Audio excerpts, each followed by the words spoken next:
Bancos. Realmente é um setor muito interessante para quem gosta de dividendos. Mas uma das melhores formas de você aprender alguma coisa é através da comparação. Então nesse vídeo a gente vai fazer o comparativo entre os 4 grandes: Banco Itaú, Bradesco, Santander e Banco do Brasil. Me acompanhe até o final que você vai ter uma tabela resumindo os dados mais atualizados para que você consiga chegar na conclusão de qual que é o banco mais interessante, para que você comece a cogitar pelo menos algum investimento. E também isso vai servir como base para o nosso balanço do 4º trimestre que está chegando. E em você conhecendo alguns pontos principais onde você tem que ter atenção, com certeza o seu entendimento do fechamento do ano de 2022 vai ficar mais fácil. Vamos começar então?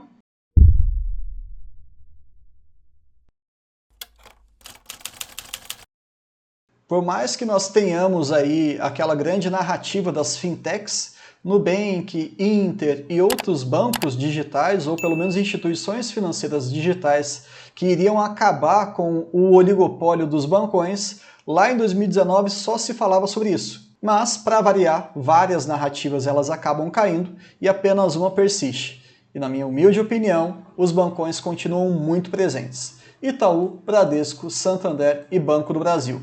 Então vamos comparar aqui algumas métricas para que vocês comecem a entender um pouquinho mais de como é que você tem que colocar a sua lupa de investigação, de interpretação nesse tipo de empresa. A começar aqui pelo valor de mercado, que a priori não tem tanta finalidade de decisão de investimento, mas é interessante que você entenda de onde é que vem isso. Eu vou pegar como exemplo o Banco do Brasil com dados da plataforma AGF. Inclusive, se você quiser testar durante 30 dias de graça, eu vou deixar o link aqui na descrição. Vale a pena o teste. A gente pega, basicamente, a quantidade de ações, e esse é o valor mais atualizado lá no RI da empresa, e eu vou pegar aqui a cotação do dia 20/1 de 2023, momento em que eu estou gravando esse vídeo, e está na casa dos seus R$40. Multiplica um pelo outro e você chega então ao valor de mercado. A priori, o que significa? Se alguma pessoa quisesse comprar todo o banco, considerando as ações que estão no mercado, é claro, você teria que desembolsar aí 114 bilhões de reais para que você conseguisse comprar tudo. É claro que isso aqui é um exercício, né? Não reflete a realidade, até porque quanto mais você vai comprando num determinado momento, a tendência é que esse preço tenda a subir. Mas não vamos entrar em detalhes não, isso aqui é apenas um jogo matemático. Então vamos colocar na nossa planilha de resumos aqui em bilhões. Então quando a gente for ler, por exemplo, Banco do Brasil 114,81, faça a leitura 114 bilhões e 810 milhões. Nessa pequena característica, o maior banco é o Itaú. Ok, sem problema nenhum. Agora vamos começar aqui a abordar um indicador que eu gosto bastante para comparar dos bancos. É o PVPA. O que significa isso?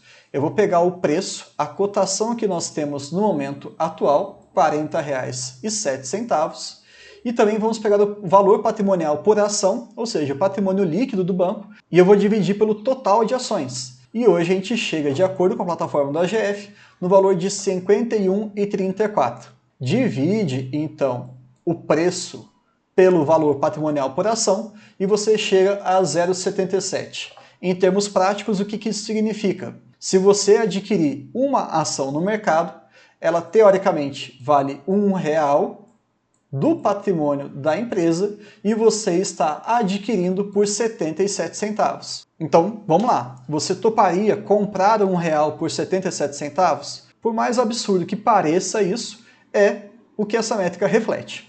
Vale aí entender o porquê que esse valor está abaixo. Existem alguns riscos, né? Aquela narrativa também de ser um banco público, interferência política, etc. e tudo mais. E também quando ele estiver muito acima de 1, você tem que entender por que o mercado está pagando tanto acima do seu patrimônio nessa empresa. De novo, não considere apenas um indicador como argumento da sua compra, mas fique ciente disso. E esse valor 0,77 ele está abaixo da média. Por ser um banco público, com certeza as pessoas esperam aí um desconto. E 0,77 eu acho ainda tolerável para que a gente compre. Novamente, vindo aqui na nossa pequena planilha, vemos que o banco mais descontado é o Banco do Brasil e o banco mais caro é o Itaú. Tranquilo, vamos seguir em frente. Para que não fique tão pausado esse vídeo, eu vou trazer aqui a última métrica que eu gosto de abordar inicialmente em relação aos bancos, e depois a gente vai acelerar um pouquinho mais. Caso você tenha interesse em outros indicadores, em outros valores interessantes de observar num banco, por favor, deixa aqui no comentário que a gente pode fazer uma parte 2 de análise inicial de bancos. O que seria o ROI? O retorno sobre o patrimônio líquido. Basicamente, é uma métrica de eficiência. Então nós queremos, sim, investir em bancos eficientes. E como é que ele acaba fazendo isso? Pega o lucro líquido, e aqui é interessante você usar a mesma métrica, eu vou utilizar bilhões tanto no patrimônio quanto no lucro, e aí você chega de acordo com o site agora do próprio Banco do Brasil, que o ROI anualizado de 2022, esse valor aqui ele se refere ao terceiro trimestre de 2022. Eles fazem um pequeno ajuste para que você pegue os últimos 12 meses e eles chegaram no valor de 21,8%. Mas até aí, essa informação ela fica um pouco solta. E os dados específicos do lucro líquido, do patrimônio líquido, você consegue também no site do RI. Agora, qual que é a grande sacada? Comparar o ROI com os outros bancos. Vamos então colocar de novo novamente na nossa plataforma aqui, na nossa planilha. Perceba uma pequena diferença. Pelo site do AGF, o Banco do Brasil está com 18,69%. E de acordo com o site do RI do Banco do Brasil, está acima de 20%. Essas pequenas distorções elas acabam ocorrendo dependendo da atualização de dados e também qual que vai ser o período que a gente vai utilizar. O AGF, ele literalmente vai utilizar os últimos 12 meses. Já o site do RI, do Banco do Brasil, ele fez um pequeno ajuste para anualizar aquela métrica, já que no terceiro trimestre de 2022 você só tem 9 meses. Nós precisamos sempre olhar os 12 meses. Não tem problema esse tipo de alteração, desde que você busque sempre na mesma plataforma. Porque aí você vai ter o mesmo desvio, o mesmo erro, entre aspas, equivalente em todas as empresas. Nesse caso, o maior ROI, o maior banco em termos de rentabilidade, lembrando que não é a única métrica que a gente vai utilizar, é o Itaú, com 19,12%, mas pensando aqui no Banco do Brasil, 18%, ele está se aproximando muito de um dos maiores, se não, na verdade, o maior banco privado do nosso país. É uma boa referência. Até aqui, a gente já abordou, então, algumas pequenas métricas.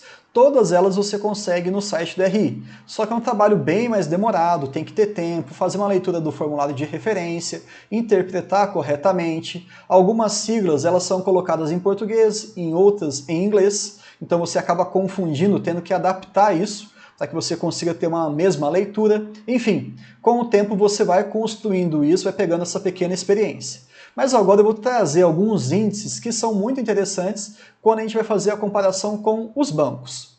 E de maneira bem resumida, vamos falar aqui sobre cada um deles. O índice de eficiência.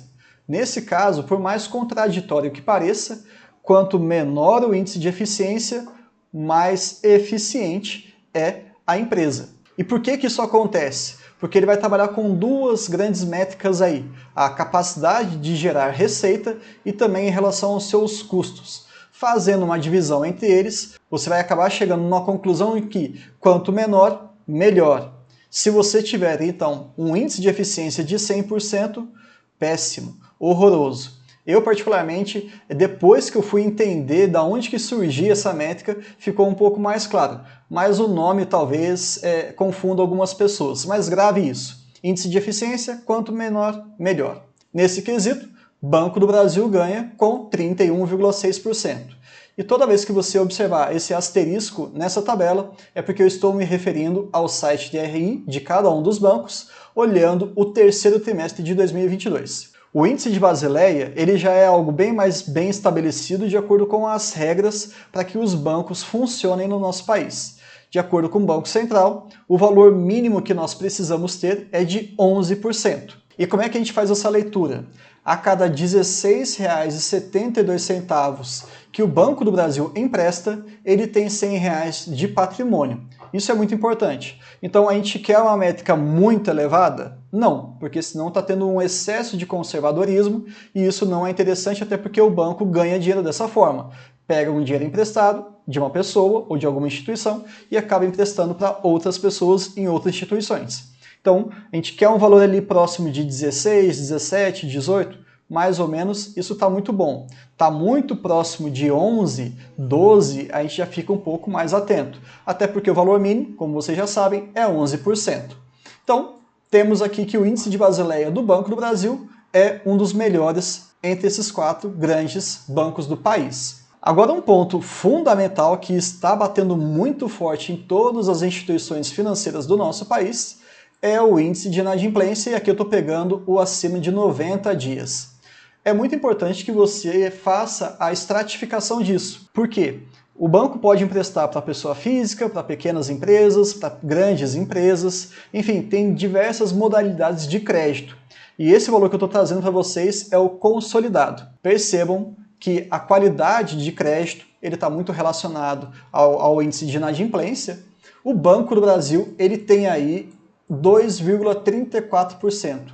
Algo excelente diante dos seus pares que têm ali valores superiores. Se eu não me engano, a gente tem que confirmar isso aqui depois, a média nacional é a mesma média do Itaú, de 2,8, apenas uma coincidência. Porém, eu imagino, tá, diante de tudo que a gente tem lido, que a gente tem acompanhado, alguns relatórios do Serasa Experian, que se vocês quiserem também eu posso fazer uma pequena avaliação trazendo esses dados, ele é bem interessante aqui para que vocês tenham uma noção macro do nosso país em relação a consumo e etc e tudo mais.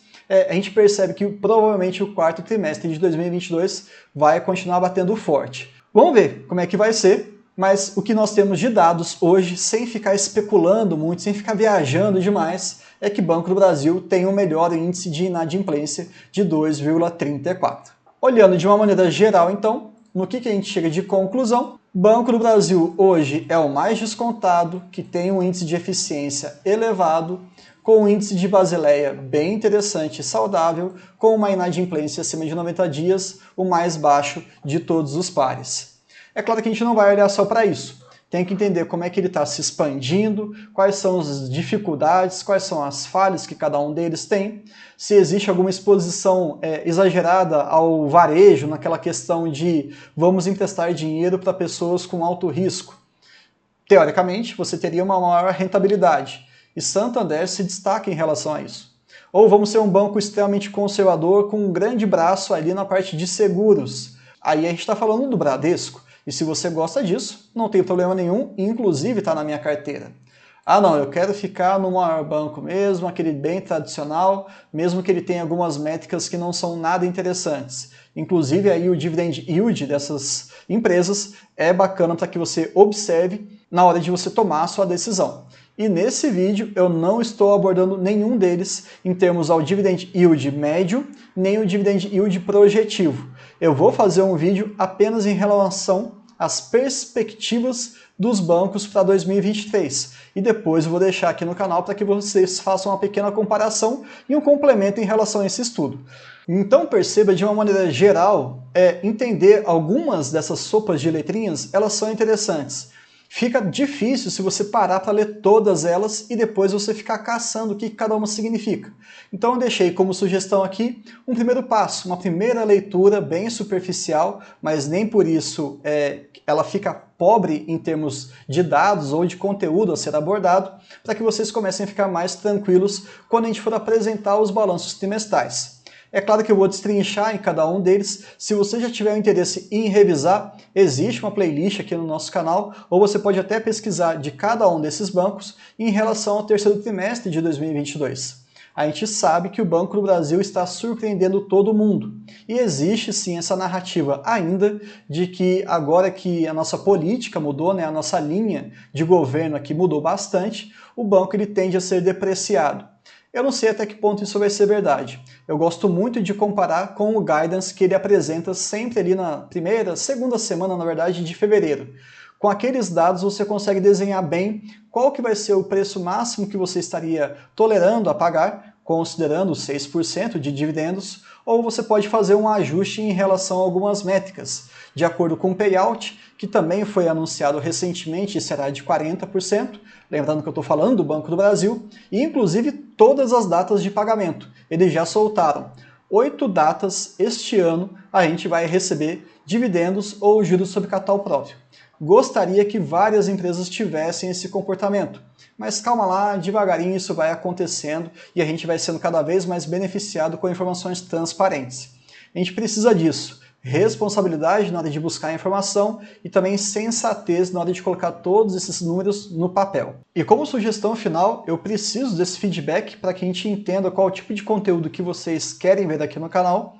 Estava pensando em fazer uma simulação histórica com esses 4 grandes bancos, para a gente ver, independentemente das métricas e das oscilações políticas que nós tivemos, num período aí, vamos lá, de 15 anos, acho que já começa a ficar interessante, para a gente ver como que foi o resultado final. É claro que o passado não vai garantir o futuro em termos de recorrência, mas serve como base aí para que você tenha mais argumentos, sem dúvida nenhuma, na hora de tomar a sua decisão. Então, esse é um pedido que eu faço para vocês. Deixem nos comentários, ou se quiser conversar comigo lá no Instagram, ou inclusive também no nosso grupo do WhatsApp, eu vou deixar o link aqui na descrição, para que a gente faça ou não essas simulações. Eu acho que elas são bem interessantes, mas o valor dela acaba sendo bem limitado. A gente tem que entender o que aconteceu naquele período, etc e tal, e ver se aquele contexto, aquela conjuntura ainda vale para o presente. De qualquer maneira, não se esqueça de se inscrever no canal, isso faz diferença para a gente. Deixa o like e, por que não, compartilhar com seus amigos. Tá bom? Até mais!